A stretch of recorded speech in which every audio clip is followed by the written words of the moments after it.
سڵاو ڕێز خۆشحاڵین لێرەدا کە ئەمانەوێت پەیامی کۆتایی کەمپینی هانا بە هاوڵاتیانی خۆمان لە باشووری کوردستان و کۆی کوردستان بگەێنین و ئاشکرای بکەین کە کەمپینەکەمان لێرەدا بە گەیشتنی کاڵا و پێویستی و پارەکان بە ڕۆژاوای کوردستان کە تەسلیم بە نوێنەرایەتی خۆسەری دیموکراسی لە ڕۆژاوای کوردستان کراوە لە دوو ڕۆژی ڕابردوودا گەشتوتە ئەوێ ئەمانەوێت ئەوە ئاگادارکەینەوە کە کەمپینەکەمان چۆن هاتوو چۆن بەشدار بۆ تێیدا و بڕی ئەو شتانەش چۆن بوون کە پێشکەش لێرە کراوە بۆیە لێرەدا ئەوانەتان بۆ دیاری دەکەین.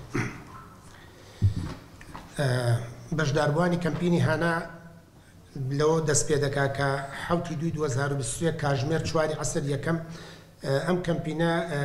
لێدوانێکی ڕۆژنامەوانیدا و خۆی ئاشکرا کرد و خۆی ڕاگەاند.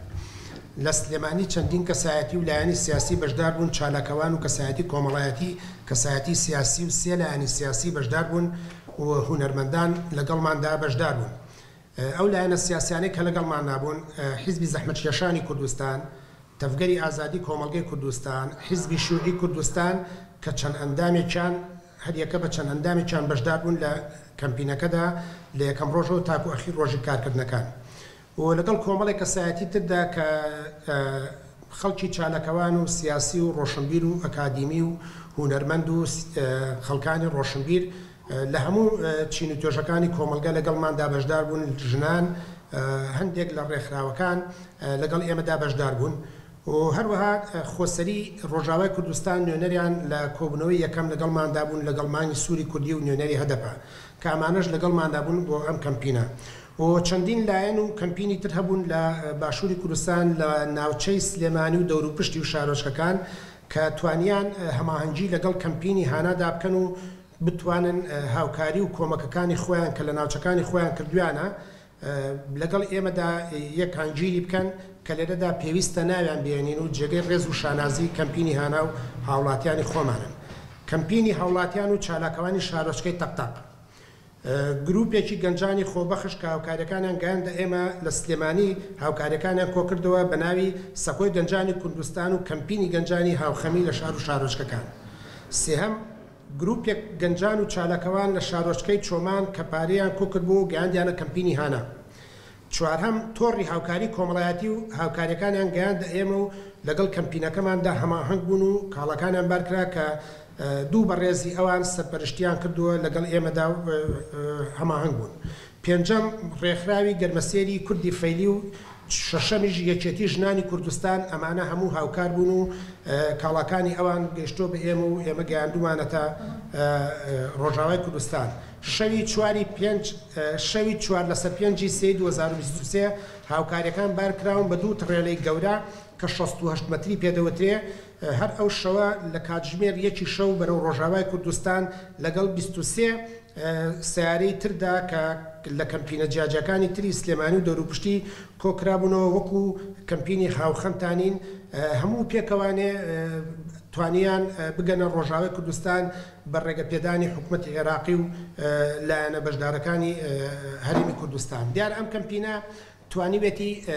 کۆمەڵێک لەو کاڵا و بابەتانەی خۆی کە کۆبکاتەوە کە لە دوو تڕێلی گەورەدا بووە ئەتوانین بڵێن ژمارەیەکی زۆر لە جلوبەرگ و پێویستیەکانی منداڵان و ژنان و گەنجان و پیران بە جلوبەرگی نوێ و بەکارهاتووانێک کۆبکاتەوانێک کە لە چەندتەنێکدا جێگەی بۆتەوە. لەگەڵ ئەوەشدا خۆراکێکی زۆر لە تێکەڵاوی هەموو جۆرەکانی خۆراک کە کۆکراو نەتەوانێ نێراون بۆ ڕۆژاوای کوردستان و بەشێکی تریش لە کاڵەکانی تر دایبی و پێویستی شیری منداڵان بۆ کە ئەوانەش هەموو کۆکراونەتەوە بە ژمارەیەکی زۆر باش و بۆ کۆمەڵی خێمە و پێویستی تر کە هەموو کۆکراونەتەوە نێراوە بۆ ڕۆژاوای کوردستان. بەڕاستی کەمپینەکە زۆر بە شانازیەوە باسی ئەوە دەکا کە خەڵکی باشووری کوردستان زۆر بە ئەمەکانە زۆر بە ئەرک و بەرپرسیارەتی خۆیان هەستاون توانیویانە ڕێز لە ڕاو ئیرادەی ئەو بەشداربووانەی کە لە کەمپینەکەدا کە بانگەوازیان کردووە بێنە زمان و هاوکاریەکانیان بگەێنێتەوە. ئەمەش جانبێکی زۆر ئیجابیە بۆ گەلی ئێمە لە باشووری کوردستان کە هاوخەمی و هاوسۆزیان بۆ ڕۆژاوا و باکووری کوردستان لە دۆخێکی ئاوها هەستیاردا کە بوومەلەرزە کاریگەریەکی زۆر خراپی لە سەر ڕۆژاوە باکووری کوردستان داناوە. هەر لێرەوانێ توانیمان ئەو دەنگی گەلی خۆمان بگەینینە گەلی ڕۆژاوای کوردستان و بابەت و کاڵاکان بگاتە ئەوە و دەستخۆشی بۆ هەملایەک سوپاس بۆ ئەندامانی کەمپینی هانا و لێرەدا کەمپینی هانا دوای ئەم لێدوانە ئیتر کۆتایی بە کەمپینەکە دێت چونکە ئێمە دەبینین ڕێکخراوی تر هەیە لەوانێ بە هەمان ناوی ئێمەوە بێ ئێمە بەڕاستی لەگەڵ ئەو ڕێکخراوانەدا نەبووین ئێمە کەمپینێکین بە ناوی هاناوە و کەمپینەکە لێرەدا کە کۆتایی بەم کارەی هێنا لەم لێدوانەدا کۆتایی بە چالاکی و کارەکانی کەمپینەکە دێت دەستی ئەم